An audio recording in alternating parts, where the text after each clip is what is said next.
This is such an amazing episode with Dr. Sanjay Sharma. Dr. Sharma is a practicing physician, practicing doctor. What's funny about this, we actually recorded this on a Saturday morning. I'm in Central Time. I think it was 9 a.m. my time, and he's 2 hours behind me. So the funny thing about this was he had already been up working for a couple hours, and he got off the call and came straight to the podcast to do the interview. Just shows his dedication to his patients. He's always trying to help. You will find that in this episode. And one thing that we talk a lot about is freedom. On the podcast, we talk about financial freedom, time freedom. Dr. Sharma just goes way deeper in that, how he's helping other physicians achieve freedom, provide better care to their patients through passively investing in real estate. It's so amazing what he is doing to help physicians, and indirectly, he's helping the physicians' patients. Thank you so much for listening to this episode.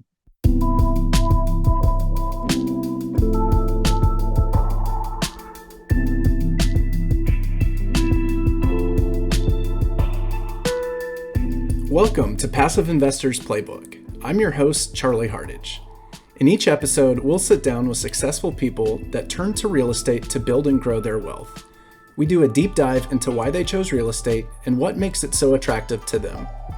We explore why people in their industry could also benefit from passively investing in real estate. Whether you're a beginner or an experienced investor, a doctor or a professional athlete, love your job or hate your job, our show is here to help you build a profitable real estate portfolio while maximizing your free time and minimizing stress. So sit back, relax, and get ready to learn from some of the best in the business. Welcome to Passive Investors Playbook.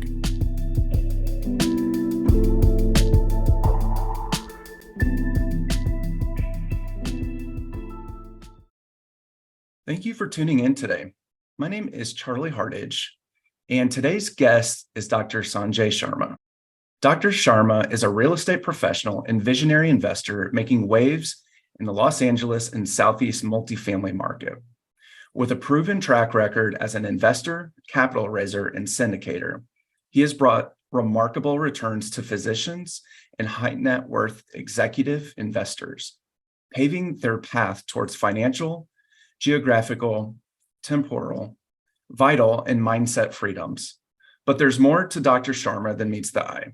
As a practicing physician specializing in hematology and oncology, he possesses a unique perspective born out of firsthand experience in understanding the needs of fellow doctors.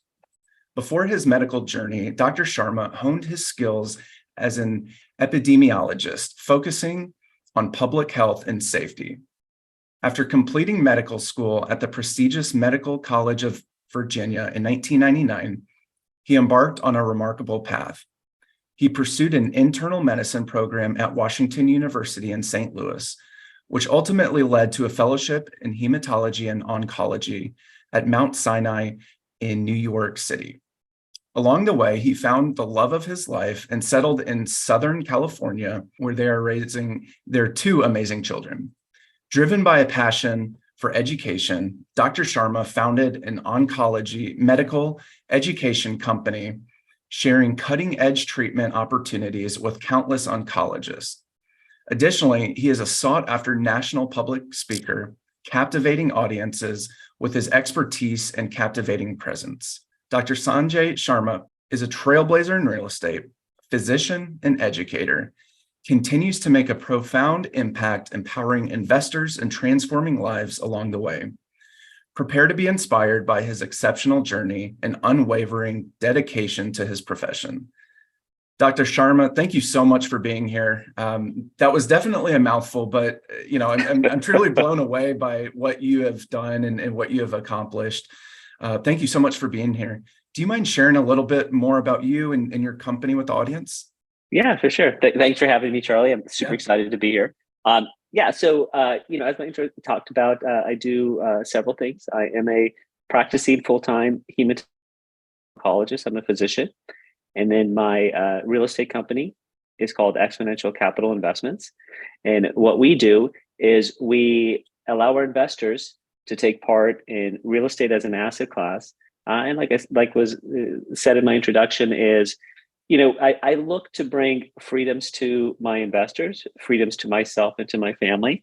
And those include financial, geographic, vitality, mindset.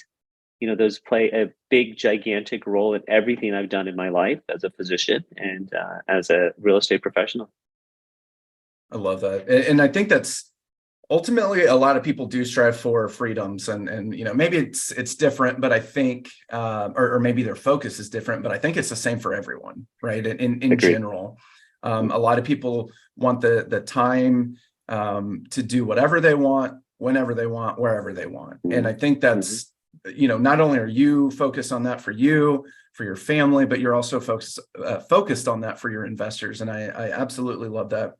So you are a practicing physician. You literally just got done taking care of someone right before this podcast. And so you're still doing that full time. I want to go back, Dr. Sharma. How did you get into real estate to begin with? Yeah, sure. So I would say real estate. I got into real estate. I'll call it kind of a 3-point way of getting into real estate. So throughout my kind of adult life, I saw the advantages of real estate, even though I didn't partake in it, just by the facts of where I lived. When I went to med school in Virginia, so I saw kind of the explosion in real estate going on in Northern Virginia. Then I did some training in New York City, and I saw the explosion. Just, me and my co-fellows would be talking about, holy son of a gun. You know what? A 2-bedroom apartment now costs, $400,000, $500,000, $700,000. And then, and I remember at that time, I had some uncles who lived in New York City, and they're like, Sanjay, what are you doing? Why are you renting? Go buy something. And of course, I didn't. I come from a very conservative background. I didn't know what to do, how to do it. How do you even look at $700,000 when, I'm not making anywhere close to that, even though I was a doctor.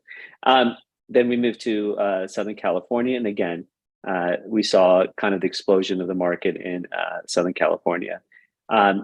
Along the way, my in-laws influenced me in terms of real estate because they were real estate investors. And I saw what they did. I wasn't sure how it worked, but it piqued my interest. And I would say lastly, when I looked at other asset classes, I wasn't as comfortable with them. Stocks, I'm old enough to remember the dot-com era, where I saw people just making money kind of left and right. You'd hear about it. No matter what, people would throw money into something that had tech behind it, .com, and they were making money. And I never understood that. Like, I was like, what is Oracle? Like, what is even Google like back then? Like, I had no idea. And then when I started investing stocks of my own, I did biotech because I understood medicine. I understood what drugs are good, what have promise or not, but it doesn't explain the business model. So I didn't understand stocks. I didn't like stocks. And then I started doing private company investments, lost all my money in that because, again, I recognized the products. Some of these were biotechs. I understood the ideas. I got involved. I wrote clinical trials in some of these situations, but they don't pan out in the business model. And then there's kind of like other types of investments, such as crypto and all that stuff that I didn't understand. So it brought me back to real estate where you have control. And me as a scientist, as an analytical person, I need to be able to understand, to touch and feel, and to have kind of control over the entity and over the asset class. So it just made sense to me. And that's what brought me into real estate. I love that.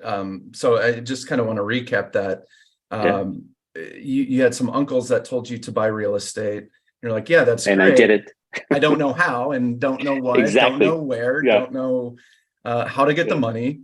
And then fast forward a little bit, your in-laws influenced you.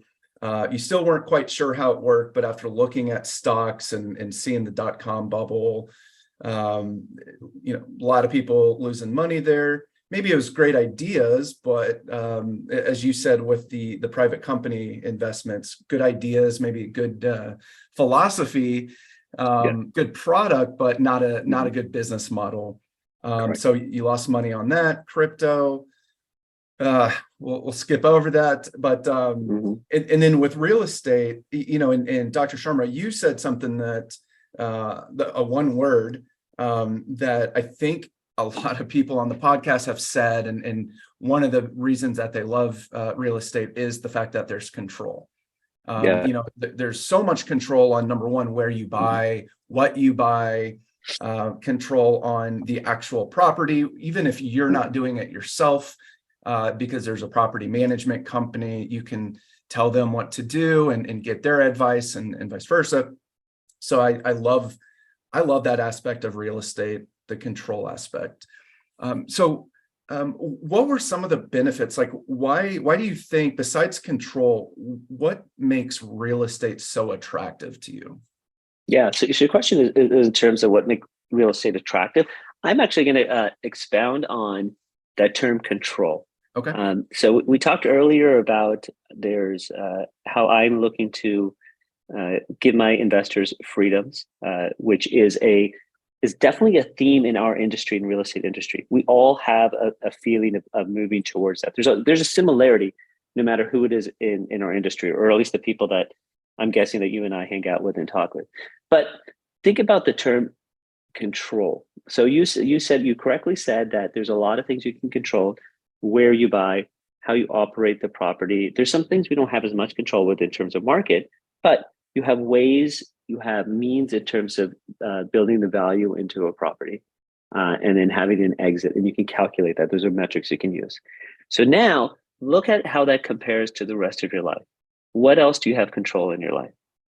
So you have control over your health, although there's genetic variations that you can't dictate, family health or family history that you can't dictate, accidents that you can't dictate, but it's something you have control over.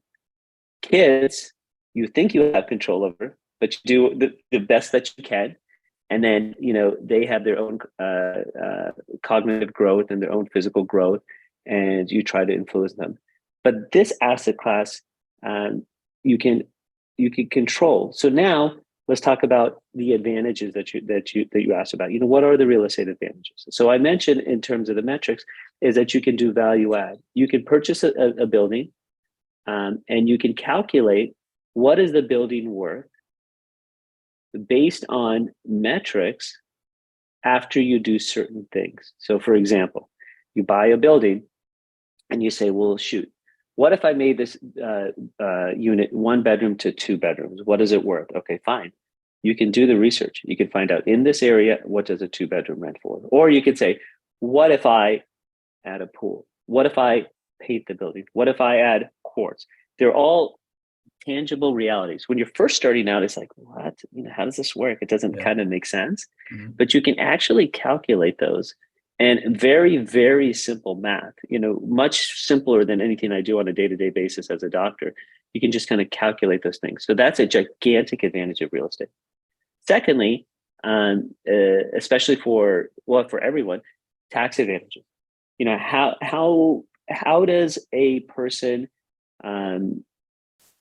generate income in a tax advantaged way? Okay, so most doctors are nowadays W-2 doctors, so we know how much is going to the IRS. There's ways that we can shelter it in terms of retirement funds and et cetera, but this is an asset class where you can generate and you can calculate, okay, how much taxes can I save? If I cash flow $1,000 a month, how much of that $1,000, can I increase? Equity buildup is gigantically important. We all do it for equity buildup. That $1,000 a month may not make a big difference in your life, but what if that building is now worth $1 million, $2 million more? That plays a gigantic difference in your lives. Allowing the freedoms of geographic freedoms. You mentioned earlier property management. Now, I live in Southern California. Do my properties have to be in Southern California? Do I need to drive out there? Do I need to change the toilets? All that kind of stuff. So no. So with real estate, you also have to look at, well, son of a gun, how much work do you actually want to be on there? Do you want to be a hands-on person? Are you the type of person who likes to change light bulbs, paint walls? And I'll tell you, I am not. I don't even know how to change light bulbs. There's light bulbs in my house that, unless my wife yells at me, will never get changed. I just accept it as a dark room. So you can have property managers that do that kind of stuff for you. You don't have to be there. You don't physically have to be in the unit. And then also as an asset class, though, I'm talking about owning and managing either on an active side or on a passive side. But there's other ways you can take advantage of assets. So I have colleagues who do the debt side, the debt side of it. You know, they may lend their money out to help a person like myself or yourself purchase a property, and they may collect interest on it. You know, they can be the bank, if you will. They can be the lender on it. There's people in the syndication world who are KPs that they say, hey, you know what? You need in order for a bank to lend to you, you have to show more money than what you currently have in your bank. I will open up my bank account, so I will sign on it. They get a percentage of the deal. So the advantages of real estate are gigantic. I have a LinkedIn post where I talked about a building and I compared it to The Giving Tree by Shel Silverstein, where I talk about how a building keeps giving and giving and giving. So you purchase a building, the seller, and in this example, the building I was talking about, the seller wanted to retire. You know, the building allowed that individual to retire in a comfortable way and do the things that he or she wanted to do. For me, I get my returns. I provide a clean, safe, brand new units to tenants in the neighborhood. The building is, allowing the tenants to, continue and grow and raise their families. The building is also improving the neighborhood. And then when I exit it, the new investors are coming in, and it's a cycle going on and on and on. It's a win-win situation. It's a giving and giving situation. So there's tons of advantages with real estate. I love those. So I want to go back and hit on some of those. So we talked about the control factor, and then right after that, the value add. And the audience should be pretty familiar with that now because we've talked about it a lot. But it's going in there, in either renovating units, adding amenities, becoming more operational, efficient. Different things like that, where we can boost the net operating income, the NOI. And that's there's two pieces to the calculation. There's the NOI and there's the cap rate. Just think of cap rate as a multiplier. But when you increase the overall net operating income by either increasing income and or reducing expenses, then the property goes up in value. There's some massive tax advantages. I know physicians like yourself, executives, they love the tax advantage, and maybe they don't quite know how it works, and that's okay because we have really awesome CPAs that can help with taxes. But commercial property offers some phenomenal tax advantages like depreciation, which is just a paper loss. There's equity buildup that you mentioned. That's by paying down the loan, but then also by the property going up in value, the appreciation there. And then something that you said, Dr. Sharma, that I absolutely love was the property management company. They're hands-on, so you don't have to be hands-on. And to take that a step further, like you said, you could be active or passive. So you could be active in the deal where you're either underwriting the deal, raising capital, putting the deal together, or asset managing the deal. Or you could be the bigger part of the team, which is the passive side. So in most of our deals, probably similar to you and your deals, there may only be 6 general partners, but there may be 60 passive partners and limited partners, and they don't have to go to the property whatsoever. And then another benefit is the debt side. So that is, you could be a lender, which is still pretty passive. You could be a lender, just like a bank, just like a financial institution. You also brought up KP. KP stands for key principal. It's someone that has a net worth much greater than you, let's say, and they're the ones that can sign on the loan, so the lender will give you the loan. And then you mentioned something, I would love to link this in the show notes about a LinkedIn post, the Giving Tree. I've read that. For anyone that that says Silverstein. That sounds really familiar. He also wrote Where the Sidewalk Ends, which a lot of us read that as kids or in school. That's a great book. We've read that to our daughter a few times. So I love all of those points that you touched on, Dr. Sharma, with all of the benefits of real estate. One thing you didn't mention, which is actually my favorite benefit, is leverage, because you don't have to put all the money down for a property. You're only putting, X percent, maybe that's 20%, maybe that's up to 40%. But then when the property goes up in value, you reap all that appreciation. You don't have to share that with the bank because you've paid them interest along the way. So I love all of those benefits. Charlie, can I highlight something that you said, which is critically important, and you said it briefly, and you said when you were talking about active and passive investors, and we're talking about the different roles in terms of people in syndication, you threw in the word and then the biggest owner of a syndication is the passive investor. Yep. I that should be emphasized to anyone who's interested in passive investing. So as a syndication, we own a small portion of the building. We're doing the work to find it and to manage it and to do everything else. But truly, in a syndication, the passive investors own the majority of it, whether they own 70% of it or 80% of it. And everything we do as syndicators, and that you do in your syndication, is we give returns to our investors. Yep. In terms of the equity, in terms of the equity stack, the mortgage gets the first payment, but everything else goes to the investors. And that can't be, and I think especially for first-time passive investors, that concept is kind of hard to understand. To say, hey, wait a minute, I'm giving you money. You're the one getting rich. You're the one who's owning the building. When in fact, as passive investors, they own the majority of the building, the majority of the equity.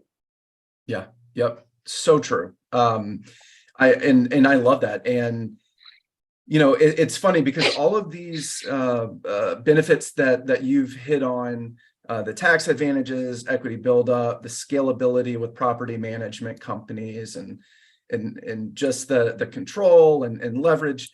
It's not like you and I are the only people that get those benefits, right? And it's not just the active investors; it's the entire team. So if there's eight general partners in a deal and 80 passive investors, limited partners in the deal, all 88 people get that benefit, right? It's not just me and you that get that and benefit from that. So want to highlight that too, because I think I don't want people to hear this and be like, oh, well, that's great, but what do I get if I'm a passive investor? You get everything too. You get it all. Right. I don't think we talked about this, but how long have you been in real estate? So I started as a real estate professional about 12 years ago. Wow. When I first invested in my first syndications. So I got into the field in terms of syndications as an LP, as a limited partner. And then I started doing active deals on smaller deals over the last 3 to 4 years. Okay. So 12 years ago, you got into your first deal as a limited partner. Did you really know about syndication for a long time? I know you mentioned that your in-laws kind of influenced you. When you heard about syndication, what was your first thought?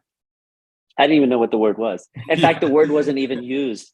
I didn't know I was in a syndication until I learned more about real estate. So that deal was a medical office building that was offered to us as physicians in the group, just due to our relationship. I had no idea what I was doing.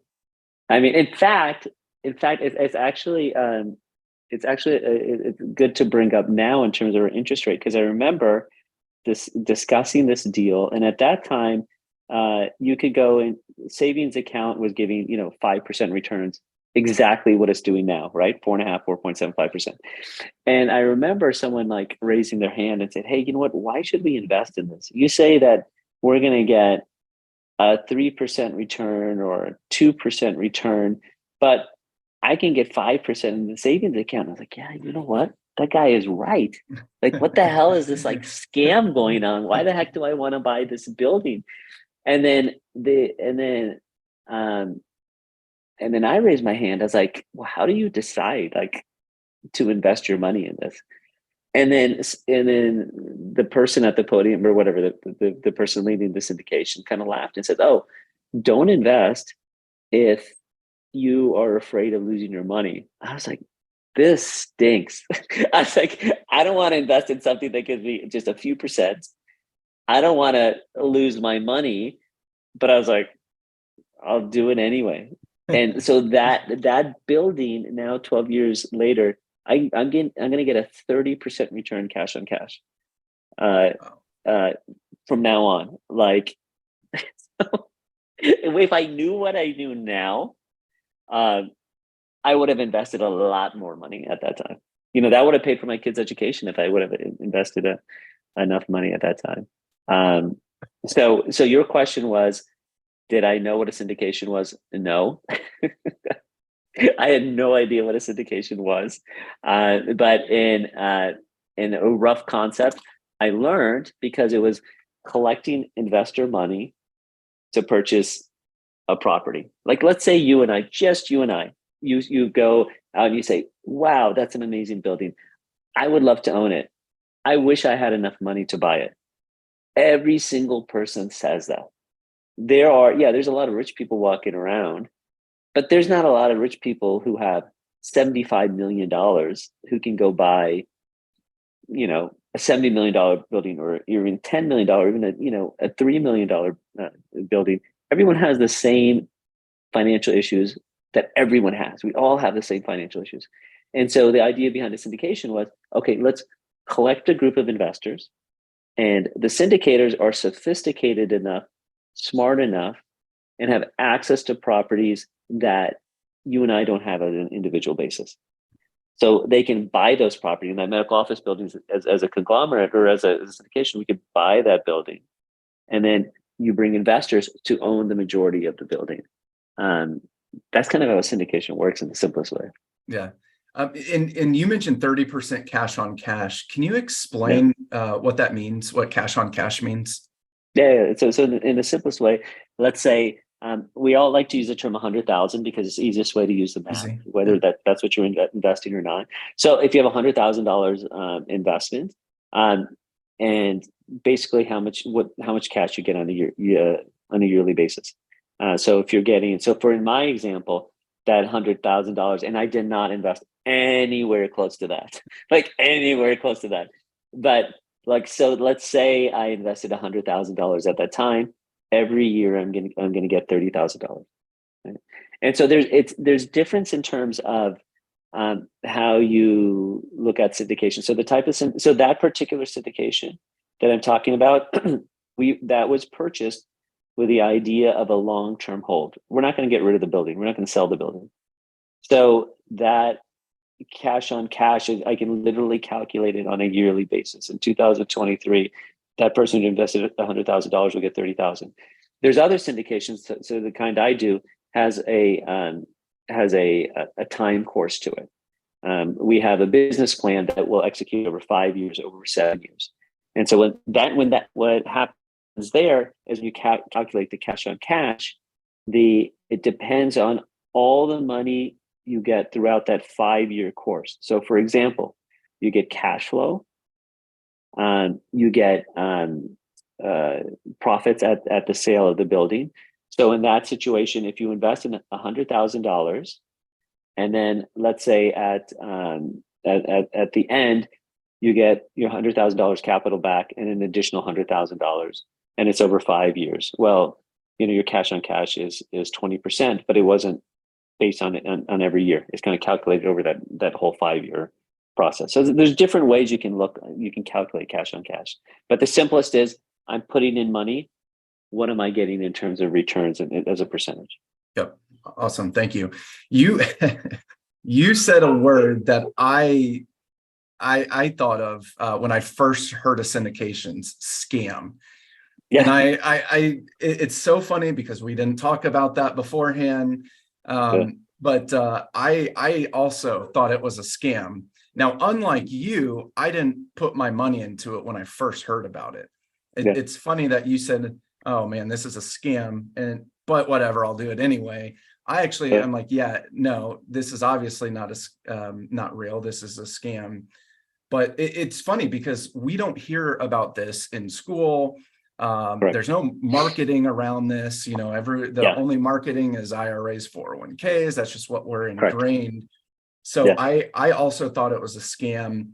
I heard about syndications maybe 9 years ago. And then going several years later, I revisited the syndication world because I was like, there's got to be something to it, because I do see more and more people doing this. So when I went back and checked it out years later, I actually educated myself, because I didn't the first time. I put my my blinders on, said, nope, it's not real. And then the other thing that you said that I remember myself as a kid, and an adult as well, but driving by buildings and saying, I would love to own that one day. Yeah. But I won't, right? I never will, because I don't have $75 million. I don't have $20 million. And again, it's just the whole education space. I didn't educate myself. Number one, with leverage, didn't realize that worked the same way as it works with homes, right? Where you don't have to put 100% down. But what's really cool about the syndication space is we truly compete with large institutions. In fact, one of our properties, we actually bought from a large REIT, which is cool. They sold it to us. And we are a bunch. I think there's altogether, with general partners and limited partners, there's about 65 to 70 of us. And we bought that deal as a group from this large financial institution.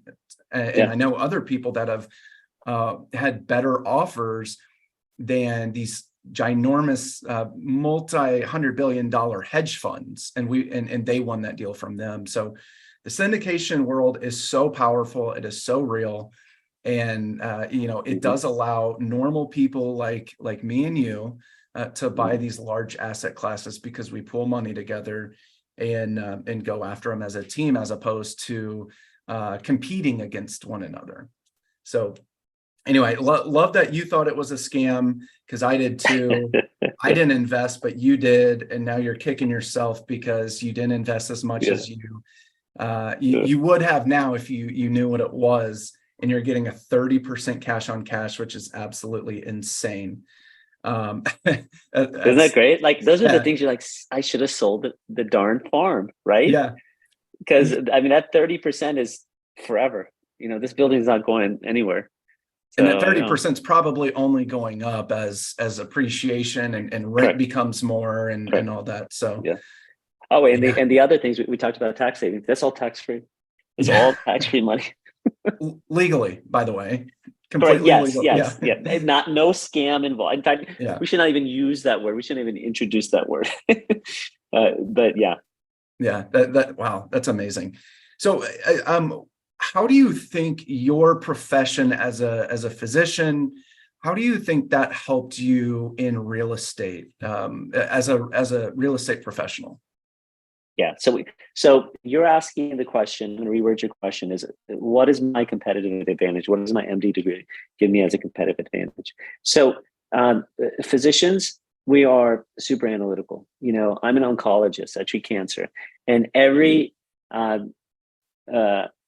look at a risk benefit ratio for every single patient. I may say 20 patients a day, 25 patients a day. And every single conversation, when I'm making decisions in terms of the treatment for their malignancy, I am doing the risk benefit analysis based on,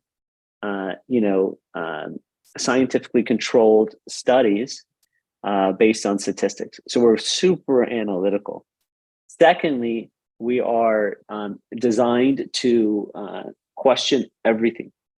So I've written research trials, I do research, and all scientific method is based on, is it falsifiable? Is it reproducible? Okay. So we're not the type of people who will take any sort of data just based on data itself. It has to be analyzed. So that gives us an advantage in terms of real estate, that we look for metrics. We naturally will doubt what we see, and we pursue further knowledge about it.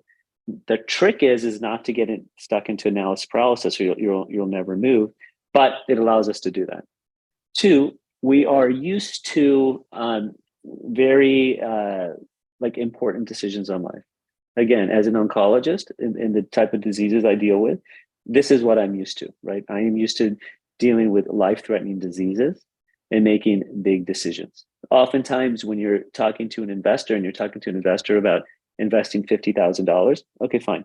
That doesn't relate to a life-threatening illness. In no way would I ever compare it to having a cancer. But those are really big decisions. I mean, think about the first time you wired that much money.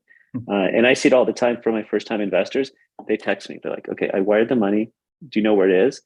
And there's that time period where you don't know.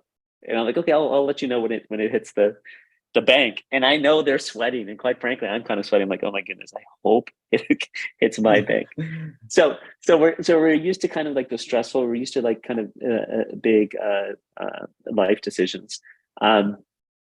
Secondly, I really truly value the freedoms of life. In terms of I know reading your bio, you've had significant situations that were harrowing for you in terms of your life. I see it on a daily basis in terms of my patients, and I also can recognize it in my life. And so for those advantages, that competitive advantage allows me to kind of recognize the importance of this asset class as giving freedoms to people. I think that's super important. And then lastly, there's another thing which we didn't talk about on who can get involved in syndication and real estate is also a accredited investor. Everyone I work with is an accredited investor. My whole circle is an accredited investor. I love that. Wow. Yeah. So at a high level, you question everything. You weigh the risk versus benefits. And as you said, syndication space is not life-threatening. However, it can be a very big, important decision because we can help investors reach those freedoms that we talked about at the beginning. And kind of like you jumped into it, and now you see 12 years later, wow, this is so powerful. Getting a great return. I wish I did more, right? I wish I sold the farm, sold the practice, whatever it is, and went all in. And then something that you mentioned is who can get involved. And I want to kind of slightly pivot, but you in your response when we were setting this interview up, you mentioned that you love how you can offer physicians the ability to achieve financial freedom while still providing excellent patient care. Do you mind expanding on that and talking about that? Yeah, of course. So healthcare is changing in the United States. We as physicians, we have less and less autonomy. We are incredibly well-trained, high-skilled, very intelligent people with a strong ethos. We sacrificed, we will sacrifice so much of our life to provide for our patients. It's just how we are. It's the people that go into medicine. So there are constraints on it. We are seeing a change in terms of autonomy. We're having less autonomy, where administrators in medicine have more control. The healthcare is changing in terms of healthcare extenders taking more and more responsibilities for us. So what I want to see is I want doctors to practice medicine the way that medicine should practice and the way that they see it. Okay. And that meaning that we can concentrate our efforts when we're in a patient room with the patient with no outside constraint. Now, if you can give that physician financial freedom, geographic freedom, vitality and mindset, and kind of strengthen your mind and in your own health and your own body, and not worried about finances and being financially free, you create a generation of free thinking physicians who can really practice to the maximal level of their ethos and their degree. It's part of my vivid vision, in the sense that I want my group of doctors who I immediately work with, and a nation full of doctors who are like that, I can decide, you know what, I'm going to spend an hour and a half with my patient, not only to talk about the treatment of their malignancies, but the palliations. Just think of any doctor visit you had, or if you had a family member who's had a malignancy, is when you go into that doctor's office with the oncologist, you have only a certain amount of time period. I'm the expert in the room. I have a ton of knowledge. I would love if I could sit there or have a means in which I could teach them. And I always tell my patients that my role as an oncologist, and it's different for a cardiologist, it's different for a surgeon, it's different for a dermatologist. My job is to educate you about your cancer, how dangerous it is, how do you manage it, and teach the patient and the family about that, and allow them to make decisions on what they want to do. And so sometimes I'm constrained from doing that. And I love the opportunities for me and every single of my physician colleagues to be able to say, yeah, that's what we're going to do. That's how we're going to practice. I absolutely love that. So you want to, and you mentioned that healthcare is changing. You have a lot of people like yourself, Dr. Sharma, that are extremely intelligent, extremely passionate, caring, want to help, but they're kind of constrained. And there's a lot less autonomy now than there was probably when you started not too long ago. And so you want to help doctors and physicians basically get their freedom. And so they're able to maybe have some reduced stress to, in their life, but also that carries over to work, so they can be more efficient at work and help more patients and treat them how they really want to be treated, but not necessarily from the care plan, but just treat them as people and give them more time. And I love that your company is focused. Obviously, you're a doctor, but I love that your company and your theme for your company is really allowing other physicians to provide excellent care to their patients, and you are providing excellent care to the physicians through real estate, through just reducing that stress, allowing them to passively invest and take control of their financial future and their future in general. So I absolutely love that. And you did mention something about mindset. I love this conversation and this topic. What do you think changed in your mindset? Let's go back 12 years or so when you first got into that office, medical office. What changed in your mindset?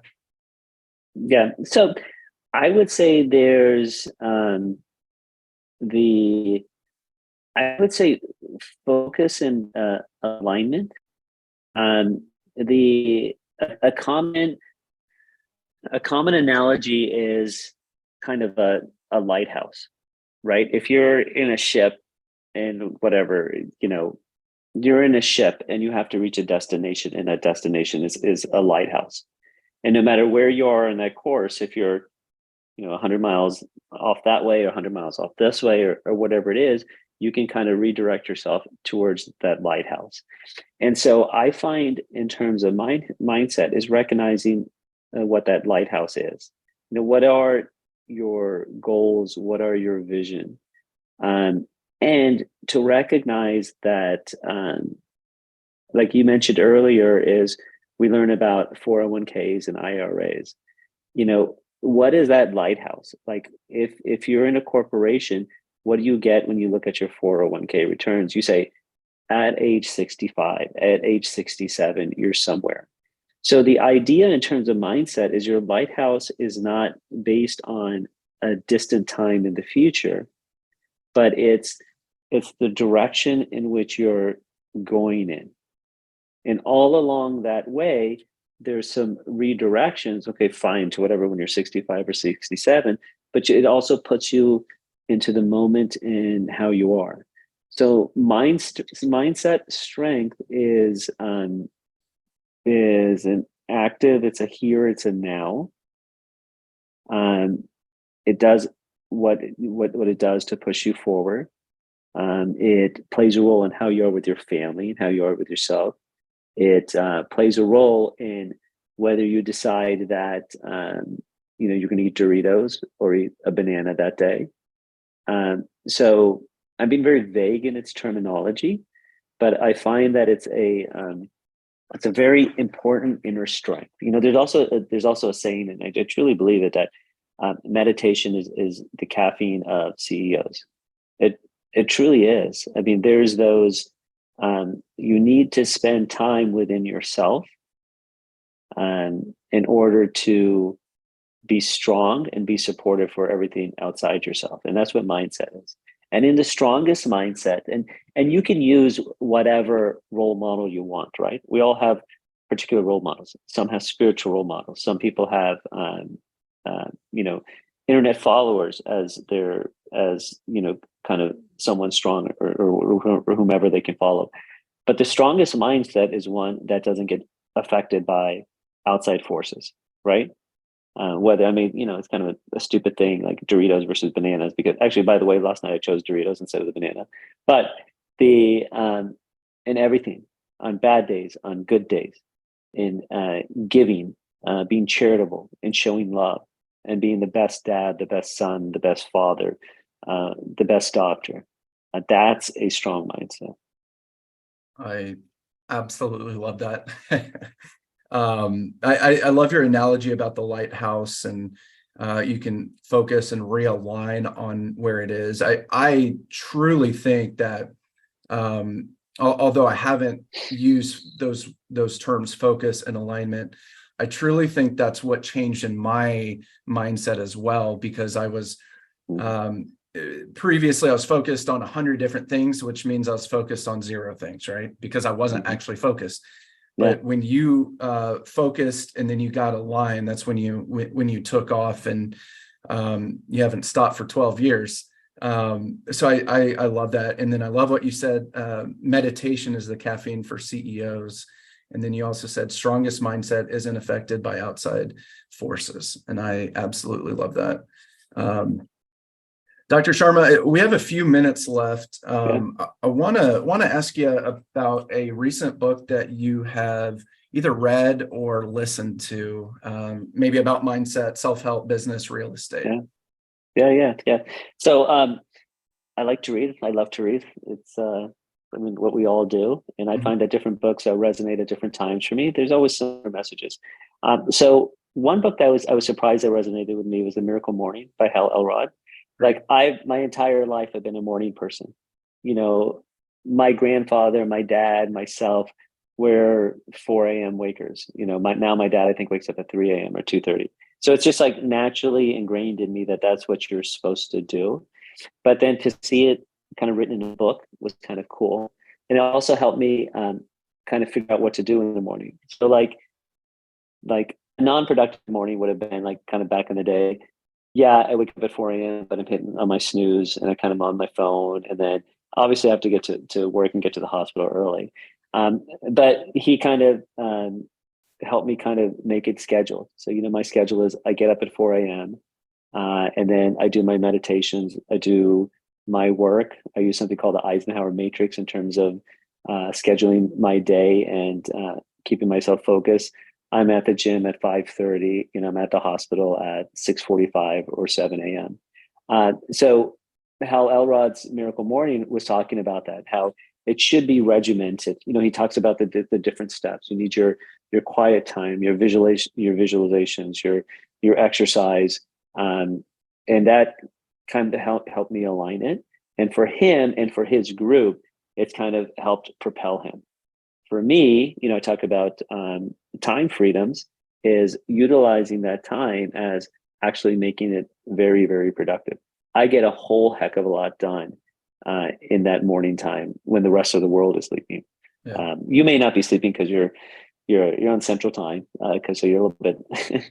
It's later in the day for you. So I found that a very effective book, and it's something I've always been preaching in my entire life. That waking up early in the morning is super important. That's amazing. And so basically it didn't make you wake up earlier, just again, refocused and aligned you Correct. on being productive and getting things done. I love that. Miracle Morning is it's actually a quick read. It's not a huge book. Yeah. Super easy. Yeah. I both have the book and I've listened to it on Audible. Doesn't mean I am following the Miracle Morning, but I am working on it. And then you also mentioned Eisenhower Matrix. I'm going to look that up. That's not a book, but that just kind of helps you plan your day. So I want to look that up. And by the way, Miracle Morning, I believe they have several other Miracle Mornings, like for real estate investors and different things like that too. So definitely check that out. All right. So what can people expect to see from you and your business over the next few years? Yeah. So we're growing. We are, like you talked about, we own currently in Southern California, also in the Southeast. So our goals are, we just actually purchased more properties in Southern California recently. So our goals are to investigate different geographic areas. And so I'm looking at the metrics I like Atlanta. So we're looking to purchase there. I actually like Kansas City, but I'm just trying to figure out the metrics in that area. So we're looking to purchase, I'm hoping, another 2 properties this year in 2023 to bring more investors in. And most importantly, to meet people. And I hope people reach out to me to join along and we can all grow together. Yeah. And that's a perfect segue. How can people reach out to you? Yeah. So you can email me always. So my email is sanjay.sharma. My company is Exponential Capital Investments. So it's at excapinv.com. My website is www.excapinv.com. And then find me on LinkedIn at Sanjay Sharma. And then on Instagram, I don't post that much, and that's all clinical based. But on Instagram, I'm Hemonclive. HEMELNCLIVE. Awesome. We will make sure those are in the show notes. Also, that the Giving Tree post that you did, I want to link that. I'm going to check that out. So, man, this has been amazing. I've thoroughly enjoyed talking to you and just how you are. You're obviously intelligent and take great care of your patients, but you also want to provide better overall care, and that's by going after doctors and helping them so they can provide more care to their patients. And I absolutely love that. You've very, very inspirational, Dr. Sharma. I really appreciate you being here. Thank you so much for coming on the show and just sharing your insights and your wisdom and knowledge. I know I got a ton out of it. I know the audience is going to get a ton out of this as well. So thank you for being here. Oh, thank you. I thoroughly enjoyed it. And I'm looking forward to getting to know you better. Sounds great. Yeah, absolutely. Have a good one. Bye. All right. You take care, Charlie. Thank you for listening to today's show, brought to you by H&K Investment Group, your home for passive investing. If you want to learn more about how you can invest with us, please check out our website at hkigllc.com. Don't forget to like this episode and subscribe to our podcast. Please leave us a review to let us know how we are doing. Feel free to connect with me directly on LinkedIn or Facebook. As always, I'm your host, Charlie Hardage. Catch you next time.